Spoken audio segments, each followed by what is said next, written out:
이진관 부장판사 역시 다릅니다. 건진법사 전성배 1심에서 6년 선고 받았습니다. 어떤 네네. 내용입니까?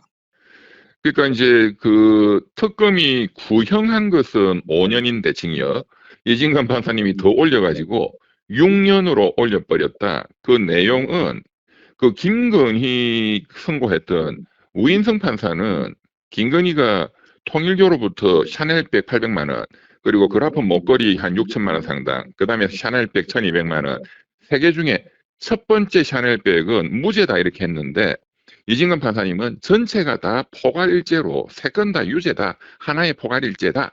그리고 이 형은 굉장히 세게 죄가 크다 해서 건진법사가 이제 전달한 사람인데 건진법사에 대해서 특검이 구형 5년 한 것을 더 올려서 6년을 때렸다. 그걸 받아먹은 김건희는 그 부분에 대해서 우인성 판사가 징역 1년 8개월밖에 안 때렸다. 딱 대비가 되죠. 결론적으로 질문 드리겠습니다. 그러면 항소심에 가서 김건희 이제 이 부분에 대해서 그렇습니다. 그렇습니다. 재판부가 유죄로 볼 것이냐 또 무죄로 네. 그대로 유지할 것인가의 문제가 있는데 네, 네, 만약에 네. 유죄로 인정되면 여기서 지금 전성배가 6년 받았습니다. 유죄로 그렇죠. 인정되면 김건희는 죄가 더 큰 거 아닙니까? 훨씬 크죠. 진짜 받아먹은 이제 주범이고 전승배는 중간 전달자에 불과한데도 이렇게 세게 나왔으니까. 그런데 이제 이진관 판사님의 이 법리가 굉장히 그 타당하거든요. 이 사실관계 인정도 그렇고 사실 뇌물을 주는 사람이 첫 번째, 두 번째, 세 번째, 그것도 샤넬백이 무슨 8만 원짜리도 아니고 800만 원이나 되는 고가품을 줬는데 그것은 그때는 청탁을 구체적으로 안 했으니까 죄가 안 되고 빼고 두 번째, 세 번째 것만 그게 청탁이고 뇌물성이다. 이거는 상식에도 반하고. 그런데 이제 이진관 재판장님은 상식적으로 세 개 다 청탁을 목적으로 한 것이고 연속해서 이렇게 쫙 주면 이 전체가 하나의 포괄일죄로 연속적으로 그 하나의 단일한 어떤 범죄가 된다 이제 이런 거예요. 그 포괄일죄 법리가 정확하게 맞는 겁니다. 항소심에서는 이진관 재판장님의 법리를 받아들일 가능성이 저는 현저히 높다고 봅니다. 자, 그러면은 김건희가 지난번에 이 건과 관련해서 일부 무죄, 일부 유죄였지 않습니까? 그렇죠. 그래가지고 그렇죠. 선고를 얼마 받았습니까? 1년 8개월. 자, 1년 8개월인데 이걸 전달한 전성배는 이제 6년을 받았다면 그렇죠. 자, 800만 원 샤넬 가방 그리고 1,200만 원 또 샤넬 가방 6,200만 원 상당의 그라프 다이아몬드 목걸이까지 있습니다. 그렇죠. 요걸 다 포괄 일죄라고 다 이렇게 이제 네, 정리를 네, 네. 하면 김건희 항소심 예상 선고가 이진관 부장판사처럼 내리면 얼마가 나옵니까? 그러니까 지금 오늘 건진법사가 받은 징역 6년은 딱 요 죄만 있는 게 아니고 다른 사람한테 또 돈 받아 챙기고 통일교한테 돈 받아 챙기고 이런 이제 범죄들을 다 합해서 6년 놓은 건데 요것만 하면은 한 3년 정도 될 것 같아요. 네. 건진법사가. 근데 그것과 이제 이진관 재판장님의 법리를 결합시킨다면 김건희는 항소심 가면은 5년은 나와야죠. 그러니까 전달한 사람이 뭐 3년 정도 한 3년 된다면 정도니까. 이걸 받아먹은 사람은 분명히 뭐 최소 곱하기 5년은 나와야죠. 2가 되든 3이 되든 가야 되는 것이니까. 그렇죠. 자, 그러면 이제 법리에 대해서 결국 우인성 부장판사는 봐주기 판결한 거 아니냐라고 우리가 이제 의문을 제기하는데 이것은 법률가로서 어떻게 보십니까? 그래서 제가 우인성 판사를 그 직권남용 권리행사 방해죄로 고발을 한 거죠. 네. 그런데 법왜곡죄가 만약에 있다면 이거야말로 이제 법왜곡죄죠. 그리고 법왜곡죄라는 그 가장 강력한 증거가 오늘 나온 이진관 재판장님의 판결문이 되는 거죠. 자, 이게 그러면 아까 포괄일죄라고 하셨지 않습니까? 네네네. 이걸 연속적으로 이루어지는 뇌물 사건에 네네. 어떤 거는 죄가 되고 어떤 건 안 된다라고 구분해서 판단하라고 하는 것이 일반적으로 사법부의 적용 방식이냐 아니면 이거는 네. 한꺼번에 다 봐야 된다라는 것이 그렇죠. 일반적인 판결 기준입니까? 이거 솔직히 어떻습니까? 한꺼번에 다 보는 게 대법원 판례의 일관된 태도죠. 네. 그게 상식에도 맞고 그 뇌물을 공유한다든가 청탁 금지법상에 이제 청탁 금품을 수차례에 걸쳐서 이렇게 주는 경우는 그게 전체적으로 어떤 특혜를 받기 위한 목적에 따라서 부정한 금품을 제공하는 거라고 보는 게 우리가 상식에도 맞잖아요. 이제 그렇기 때문에 대법원이 뇌물죄인 경우에 여러 차례 돈이나 금품이 오가면 그것을 이제 범죄의 고의, 범위의 연속성, 계속성, 단일성이 있다 해가지고 포괄일죄로 처벌하는 거예요. 포괄일죄로 처벌을 해야지 이게 이제 기간이 이렇게 있으면 앞에 먼저 준 거는 공소시효가 지나는 경우가 있잖아요. 그런 것을 다 한꺼번에 묶어 가지고 강력하게 처벌을 해야 된다. 이런 취지에서 포괄일조로 묶어 버리면 최근 거에 공소시효가 남아 있으면 옛날에 준 것까지 다 처벌할 수가 있거든요. 그게 대법원의 확립된 태도입니다. 자, 그러면 1 심에서 재판부가 똑같은 사건에 대해서 무죄고 강력한 유죄라고 그렇죠. 이렇게 하면 법원의 신뢰도도 상당히 떨어지는 것이지 않습니까? 그렇죠. 그러니까 우인성 판사 같은 사람이 있으면 사법부 전체가 국민들의 신뢰가 떨어지고 그 사법부랑 인제 판사님들이 욕을 먹게 돼 있는 거죠, 선량한 분들도. 근데 욕을 그냥 먹는 게 아니고 엄청나게 먹을 것 같습니다. 이게 자기들도 아마 그렇죠. 속으로 생각하면 '말이 안 된다.'라고 할 텐데 그렇지. 국민들이 네. 어떻게 똑같은 중앙지법에 있는 재판부가 네. 똑같은 상황에 판사가 다른데 결론은 완전히 하늘과 땅 차이다. 이거 그렇죠. 누가 믿겠습니까? 그런데 인제 항소심에 가서 항소심 재판부가 또 인제 '김건희를 봐주고 싶다.' 인제 이런 분이 걸릴 수도 있는데 그렇지만 오늘 이진관 재판장님의 이런 딱 부러지고 대법원 판례에 딱 맞는 판결이 딱 나와 있기 때문에 인제 항소심에서 봐주고 싶어도 못 봐주죠.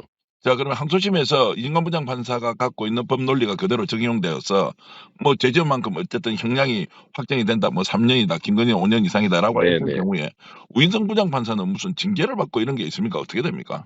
그러니까 사실 뭐 여태까지는 뭐 대한민국의 판사들은 그 재판에 대해서는 독립성이 보장돼야 된다는 그 명분 때문에 무슨 징계니 뭐 이런 걸 받은 적이 사실 없죠. 그러니까 마음대로 해도 뭐 큰 탈도 없으니까. 그렇죠. 예. 그래서 사법부의 신뢰가 있든 없든 뭐 그것은 국민 여러분들의 판단이고 우리는 법과 양심에 따라서 한 것이니 무소불위의 위치에서 우리의 판결대로 세상은 그렇죠. 돌아간다 뭐 이렇게 되는 것이죠. 우리는 그냥 왕권 신수설이다. 판권 신수설 뭐 하나님한테로 하나님의 권한을 위탁받았는데 그 신의 대리인인데 뭐 각자는 다 신이야. 본인들이 생각할 때. 그렇게 살아온 거죠. 다시 하 이슈로 네네. 좀 돌아가서 질문드리겠습니다. 그러면 윤영호가 이제 이것이 전승배를 통해서 김건희에게 통일교의 각종 청탁 명목으로 이제 전달한 것이지 않습니까? 그럼 그렇죠. 윤영호가 이것과 관련해서 아마도 2 년인가 선고받지 않았습니까? 그렇게 기억이 윤영호는 더 나는. 적게 받았죠. 1 예. 년 2 개월 1 받았죠. 년 2 개월 받았죠. 네. 그러면 자, 윤영호도 올라가야지. 메신저로 그렇죠. 네. 메신저로 전달했던 건지는 자 네. 이게 뭐 총 뭐 6 년인데 그중에 뭐 한 3년 정도로 치고요. 네네네네. 그러면 이걸 전달했던 사람하고 받았던 사람은 죄가 똑같거나 비슷해져야 되지 않습니까? 윤영호도 인제 항소심 가서는 더 징역형이 올라간다고 봐야 되겠죠. 예. 네. 자, 그러면은 인제 이런 부분은 논리적으로 정확하게 연결이 됩니다. 통일교가 특정한 목적으로 김건희를 로비하기 위해서 그렇 현금과 인제 그 뭡니까 그 샤넬백과 네. 목걸이를 갖다 줬는데 그 네. 전달자가 전성배였다. 네네. 그러면은 윤영호는 대충 몇 년쯤 나올 수 있습니까? 김건희가 5년 이상 나온다고 하면 이것도 추론해 보면 어떻습니까? 그리고 인제 윤영호도 사실은 그 배후에는 진짜로 준 거는 한학자 총재죠. 네. 한학자 총재의 지시를 받아서 전달자고 인제 김건희의 대리인 역할로 인제 건진 법사가 인제 받는 전달자니까 그러니까 전달자는 비슷한 그 형량이 나오거든요.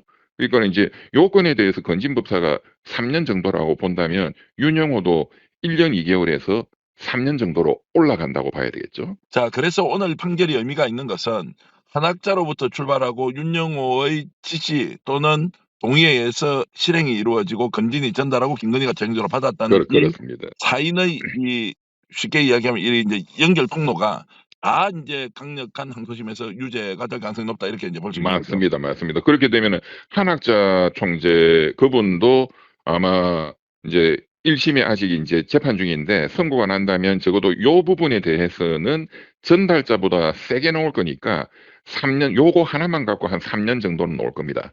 자, 이렇게 해서 인제 실형이 이루어진다는 것은 뭐 고령이다, 몸이 안 좋다 이런 것들은 다 인제 무시가 되고 어쨌든 선고된 형량만큼은 다 감방에서 살아야 된다는 쪽도 지금 전체적으로 이렇게 일종의 컨센서스라고 합니까? 이렇게 합의가 되어 가는 과정이다. 이렇게 볼 수도 그렇죠. 있습니다. 그리고 전체적인 지금 분위기를 이진관 재판장님 때문에 그런 분위기가 형성이 되고 있는 거죠. 이게 참 판사 한 분이 참 중요해요. 네. 자, 네. 이것도 좀 질문을 드려야 되겠습니다. 네. 자, 인제 지난번에 우인성 판사가 네. 샤넬 가방이 형식적인 취임 기념 선물 네 명목이다. 그렇죠. 근데 800만 원짜리가 무슨 사회 그렇죠. 통념상 의례적인 그렇죠. 선물로 볼 수 있느냐라고 맞습니다. 이렇게 인제 판결을 했습니다. 맞습니다. 그러면 저나 뭐 우리 아는 사람도 네. 정치인한테 한 800만 원짜리 샤넬백 선물을 하지 않습니까? 그렇죠. 요것도 재판부에 가면은 뭐 의례적인 통념상의 선물이다라고 이렇게 그러니까. 무죄 받을 수도 있습니까? 안 되죠, 절대로. 김건희가 끼어 있으니까 그게 우인성 판사가 무죄를 때린 거지. 아, 일반인들은 800만 원 뇌물이면은 800만 원 하나 가지고 징역 한 2년, 3년 나오는데 뇌물죄는 어마어마하게 셉니다. 그러니까 1000만 공무원 원에 기본 1년이잖아요. 그러니까 기본이. 대통령의 부인에게 800만 원짜리를 줬는데 만약 일반 공무원에게 800만 원짜리 뇌물을 주고 내가 필요한 걸 부탁했다라고 했을 때 이게 과연 대한민국의 사법 체계에서 무죄가 나올 수 있느냐라고 그래. 하면 가능성이 제로 맞습니다. 불가능하죠. 불가능하죠. 합하면은 지금 그 한 8천만 원이 넘잖아요. 네. 그럼 이게 뇌물죄로 걸리면은 받은 사람은 김건희는 징역 8년부터 시작해야 되는 거예요. 예. 주는 사람은 최소한 그 절반, 한 징역 한 4년부터. 근데 이거는 청탁금지법 으로 걸었기 때문에 이제 형량이 조금 더 약하게 나왔는데 제가 보기에는 뇌물죄로 걸었어야 된다고 봅니다. 제가 이제 이 질문을 드리는 이유가 얼마나 김건희, 윤석열에 대해서 대한민국 사법부 판사가 일부이긴 하지만 관대하냐. 오히려 이런 고위직, 대통령직까지 수행했던 자의 배우자라면 훨씬 더 엄격하게 기준을 그렇죠. 적용해서 처벌을 해야만이 이것이 맞습니다. 사회적 경종이 되고 앞으로 이런 일이 일어나지 않는 예방의 일종의 그렇습니다. 경고가 되는데 이 사람들한테 더 봐주기 판결을 하면서 일반 국민들은 그러면 "너희들은 죽어 봐."라고 하는 것이 과연 그렇죠. 말이 되느냐라는 질문을 저는 우인성 판사한테 던져야 한다고 저는 봅니다. 그렇기 때문에 법왜곡죄를 반드시 인제 뭐 통과가 되겠지만 국회에서 그게 적극적으로 적용이 돼 가지고 어쨌든 빠른 시간 내에 우인성 같은 판사가 법왜곡죄로 감옥소 가는 게 나와야 됩니다. 자 그래서 오늘 이진관 부장 판사는 피고인인 전성배는 통일교와 관련해 윤석열에게 알선 행위를 했고 이로 인해서 윤석열, 김건희가 통일교 사이가 밀접해 전개 분명하고 정교 유착의 결과가 그렇습니다. 발생했다. 이것은 위헌 네. 이것은 대한민국 헌법상 정교 분리의 규정과 어긋나는 음 결과이며 이러한 맞습니다. 상호 공생 관계가 전성배의 알선 행위로 인해 발생한 점을 고려해야 한다라고 이제 명확하게 이렇게 판시를 했습니다. 맞습니다. 맞습니다. 얼마나 통쾌하고 시원한 네. 결론입니까? 그게 지금 헌법 위반이라는 거잖아요. 예예. 정교 분리의 헌법 원칙을 또 침해한 헌법 위반 사건이다라는 건데 그것은 지금 진행되고 있는 통일교 등에 대한 그 합수부의 그 수사에도 그리고 그 결과 이어질 재판에도 상당히 영향을 줄 수 있는 굉장히 중요한 어떤 그런 판결이 오늘 나온 거죠.